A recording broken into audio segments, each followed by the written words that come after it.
If you've been thinking about getting serious with your money, like actually serious, now's the time. The Motley Fool is offering new members 50% off their iconic stock recommendation service, Stock Advisor.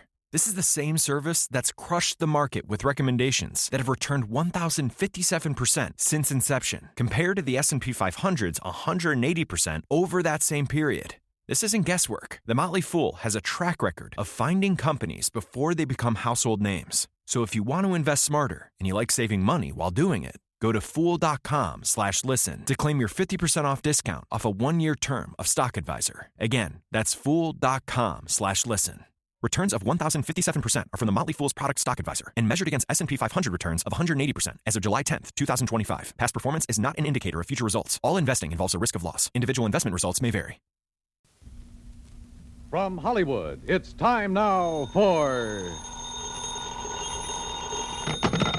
Johnny Dollar. Howdy, Mr. Dollar. My name is Jake Denham. I own a cattle ranch out here in Craig, Colorado. How'd you like to come out here and see me? Colorado? That's right. I have a policy with one of your companies, Tri-Western, office over in Denver. Well, what seems to be the trouble, Mr. Denham? Trouble? Oh, nothing like that. Not at all. Then why have you called me? Well, you see, the brand I use in my beef cattle is a Lazy JD. Yeah, you said your name is Jake Denham. That's right. But JD is your initials, too. Oh, yeah. Yeah. And the lazy part fits me to a T. But now why have you called me? Well, you see, I listen to your radio program every week. All those insurance cases you handle all over the country. Glad to hear it.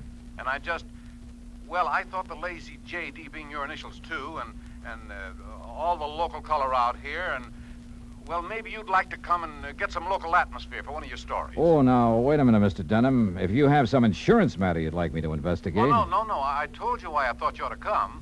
So can you, right away? You sure there's nothing wrong out there? No, like I said, a lot of local color. Nice place to stay here at the ranch. How about it? Well, I've a couple of days' work on some reports to finish up. Then right after that, huh? Well... Good. I'll be waiting for you. Goodbye. Look. And everything's really okay, huh? Goodbye. Mr. Denham, I think you're lying through your teeth.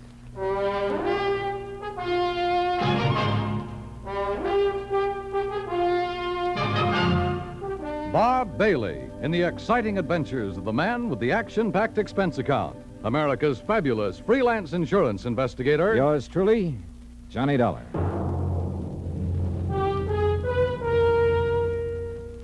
And now, Act One of yours truly, Johnny Dollar.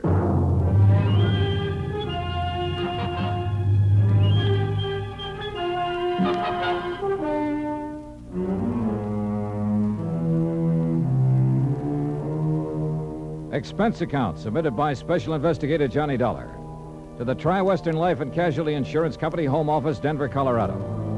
Following is an account of expenses incurred during my investigation of the Bumsteer matter.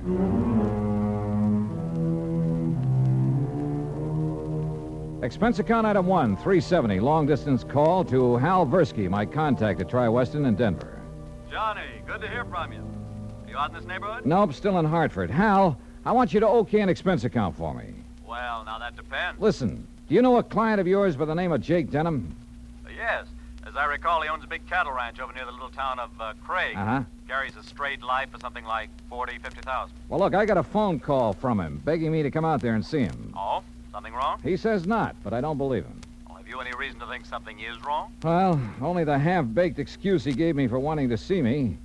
Look, Hal, I realize this is just a hunch, but... Certainly sounds like it to me. But my hunches have saved your company a lot of dough on occasion. So how about it? Okay. Put it this way.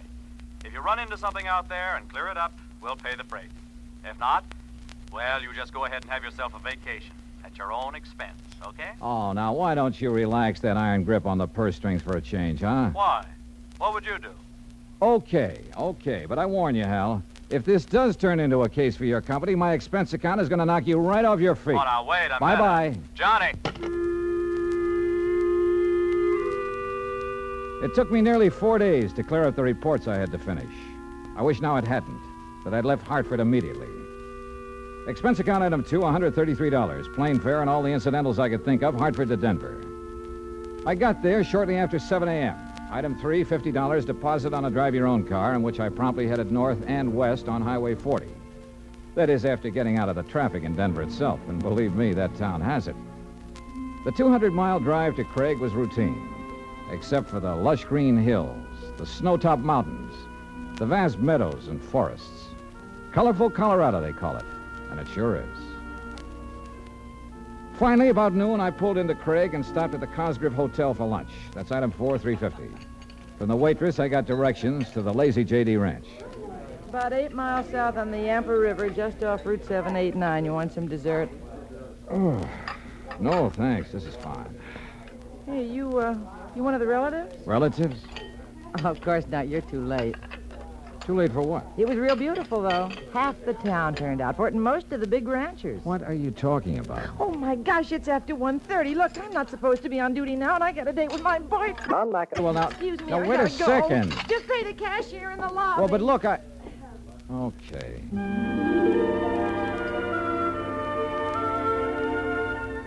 I paid my check to the cashier, went out to my car, climbed in, and headed for the Lazy J.D. There must have been several thousand acres to the ranch, all rich, green, healthy-looking pasture land, and Lord knows how many head of beef cattle.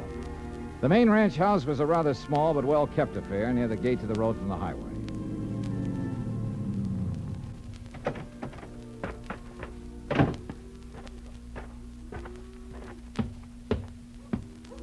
And then I saw it, a long piece of black crepe hanging on the doorframe.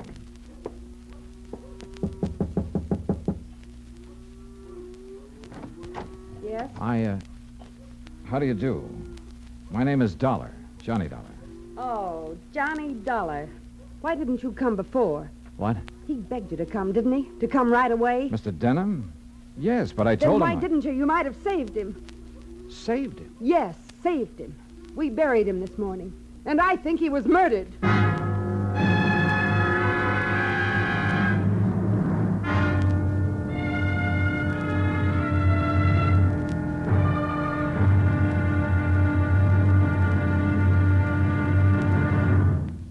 Act 2 of yours truly, Johnny Dollar, in a moment. The American writer Christopher Morley once wrote, "When you sell a man a book, you don't sell him just 12 ounces of paper, ink, and glue. You sell him a whole new way of life," unquote. Now that goes double when you give, not sell, a book. But the gift of 550 books to little children increases the legacy tenfold. Near the end of 1960, the employees of the Chase Manhattan Bank started a people-to-people program with such a gift to school children of a town in Tanganyika. That's on the southeast coast of Africa. And to give you an idea how the books were received by the children, let me first quote from Francis Bacon. He's an English writer of a few centuries back. He said, "Some books are to be tasted, others to be swallowed, and some few to be chewed and digested." In the past, children in Tanganyika may have done a little tasting and chewing and a little swallowing and digesting. But there's one certain thing. They wound up devouring the books they received from the United States. And they did so much of it that they, the ones in high school anyway, were able to reach the level of English children their age and pass the exams at the same time. That takes a lot of book learning, as they say. Now, the gift of these books from the United States of America may have seemed a small thing to the senders, but the boys in Tanganyika who received them know that they've opened a whole new way of life. They've greatly increased understanding in the classroom of freedom, the right of all men everywhere. And now, Act 2 of yours truly, Johnny Dollar and the Bumsteer Matter. The tall, beautiful girl standing in the doorway of the ranch house at the Lazy J.D. outside of Craig, Colorado, was dressed in black. The red about her eyes showed that she'd been crying. But there were no tears in them now. Jake Denham was my father, Mr. Dollar.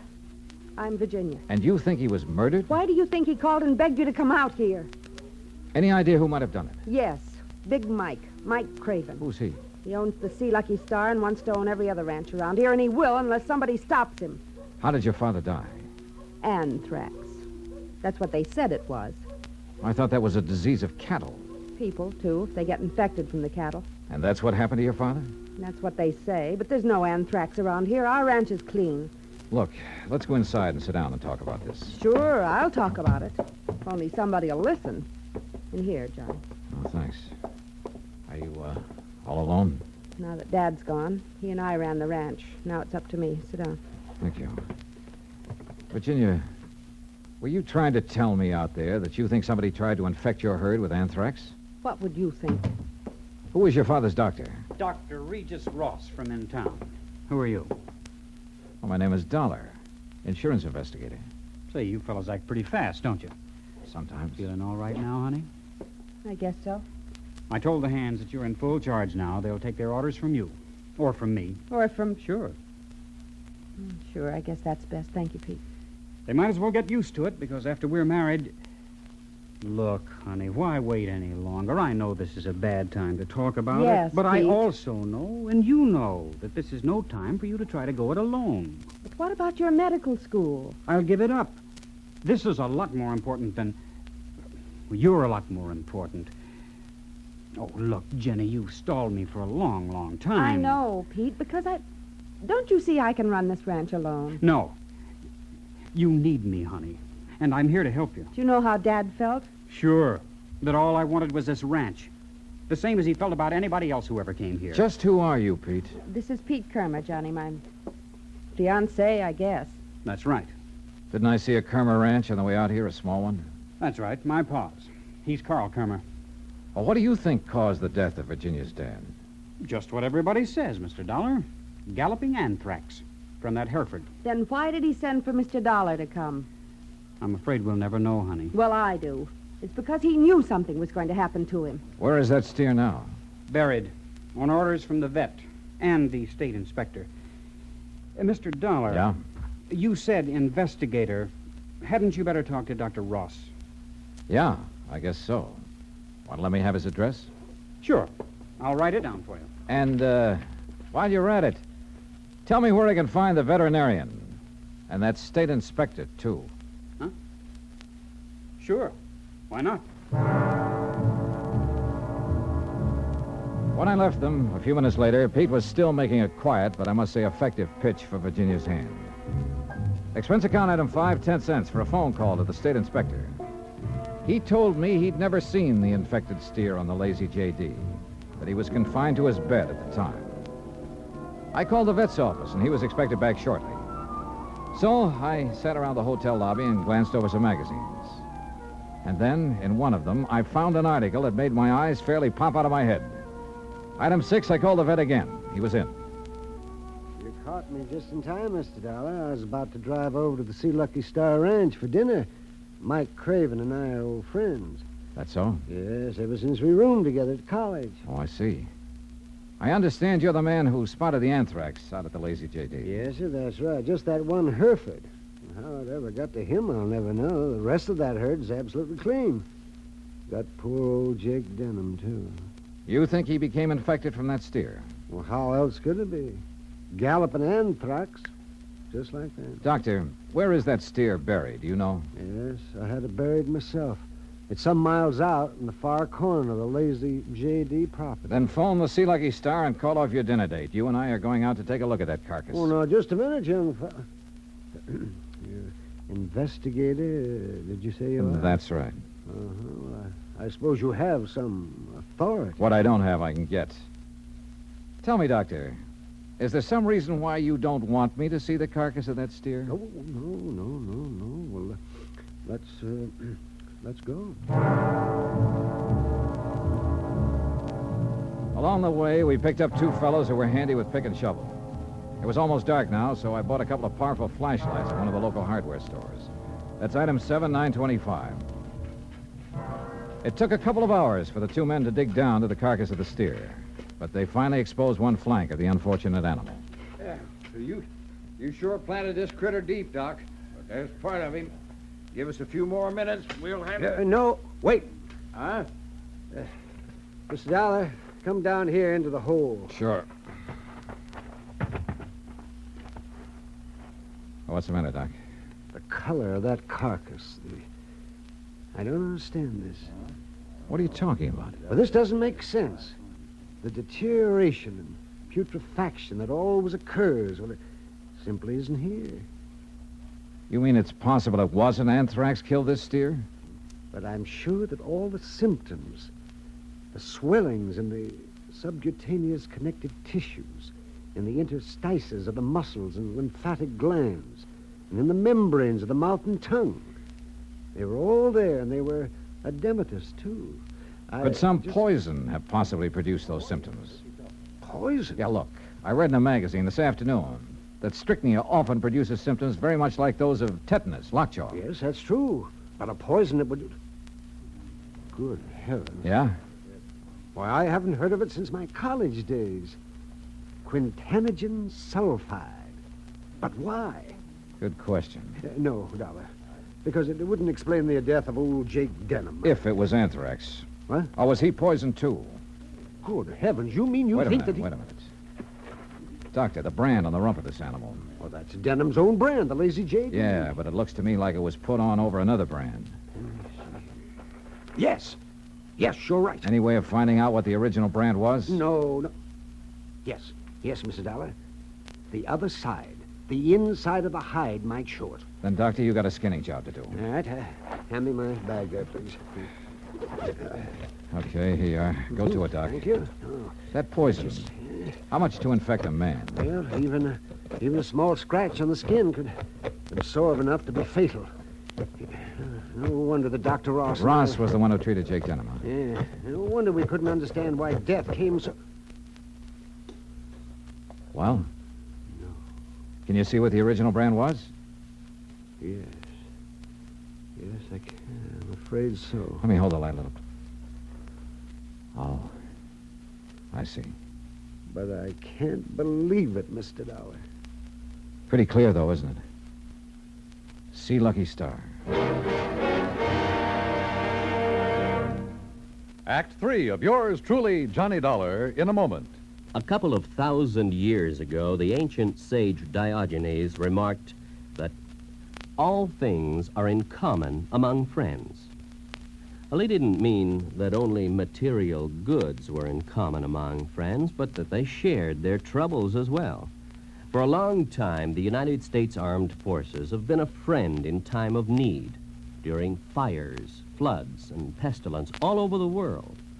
Many peoples of the earth have come to believe in the friendship which the U.S. military personnel have spread for so many years, and the calls for help they answer in time of personal emergency, a response which has always been immediate. Not long ago, a Korean Buddhist nun was suffering from beriberi, an advanced form of acute malnutrition. But she was living in an isolated monastery deep in the Korean hills and valleys. Her sister nuns contacted the nearest Army Signal Corps relay station, and wheels began turning. In no time, an Army helicopter landed at the station's helipad. American soldiers carried the stricken nun to the copter. She was flown to a waiting ambulance and whisked away to the hospital. Her recovery was rapid, thanks to the United States Army, her newfound friends. Army helicopter men helped in many other ways.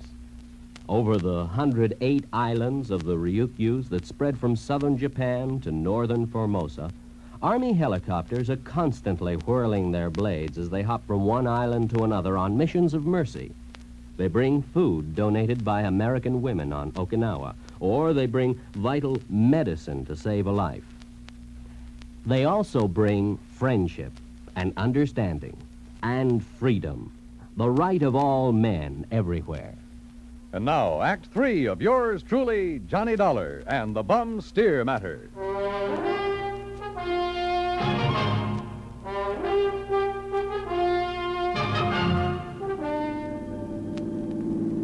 Looks pretty bad, doesn't it, Mr. Dollar? Yeah, Doc. It looks as though this Hereford steer was brought over from the Sea Lucky Star, was rebranded with a Lazy JD, was given the poison to make it look like it died of anthrax. Yeah, but Mike Craven, who owns the Sea Lucky Star, I know him, Dollar. I've known him ever since our college days. Medical college? Oh, no, just during the preparatory years. But But Big Mike couldn't have done a thing like this. Big Mike has wanted to get his hands on the lazy J.D. for years, Well, hasn't of he? course, so have a lot of other big ranchers, but I'd stake my life on it. He'd never do it. But, hey, wait. Yeah? You should have taken that left turn to get to the Sea Lucky Star. That's not where we're heading. Well, then where? If I remember correctly, it's this road to the right, here. Well, you mean the K-Bar K? Got any better ideas? Well, I'll be... Here.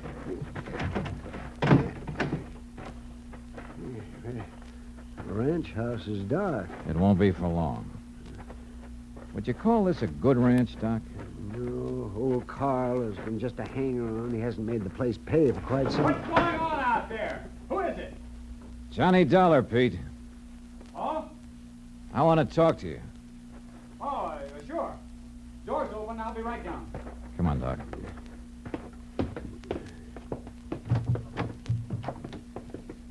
Let's see if I can find the light switch. This flashlight will do.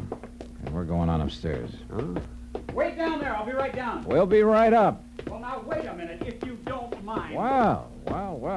Nice place you have up here. Look, I asked you to wait down... Dr. Cummings. I'm sorry, Peter, but this... How'd you make out with Virginia Denham, Pete? Convince her to marry you? That's none of your business, Mr. Dollar. Now, just what do you want? Pretty nice ranch to get your hands on, that lazy J.D. I beg your pardon. Combination bedroom and study, huh? As Virginia told you, I've been going to college.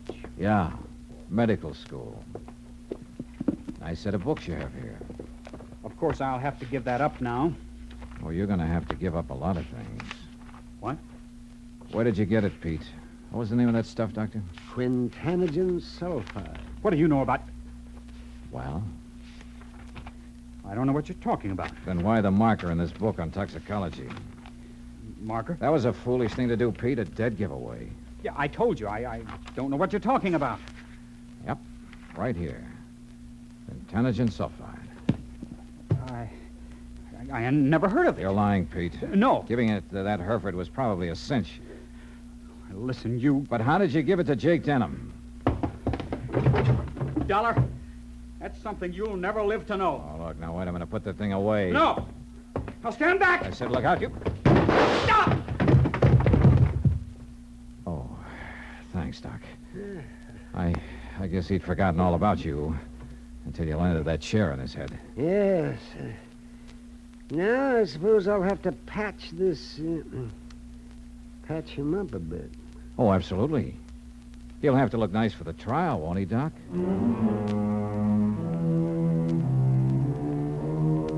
Expense account item 8, $55.95. Living expenses in Craig while waiting for the autopsy on Jake Denham.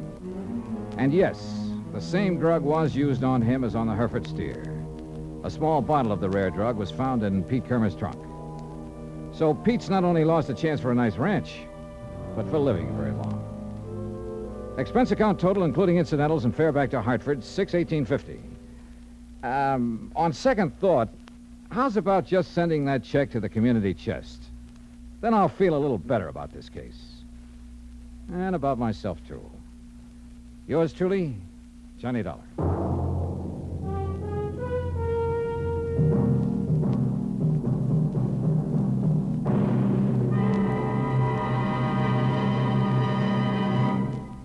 And now, here is our star to tell you about next week's story. Next week, an old ghost town out in Montana. But one of the ghosts carries a .38 Colt. Join us, won't you? Yours truly, Johnny Dollar.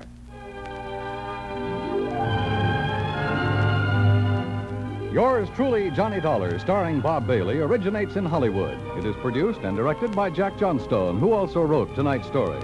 Heard in our cast were Virginia Gregg, Gene Tatum, Will Wright, Jack Edwards, Howard McNear, Sam Edwards, and Forrest Lewis. Be sure to join us next week, same time and station, for another exciting story of yours truly, Johnny Dollar. Dan Cumberly speaking.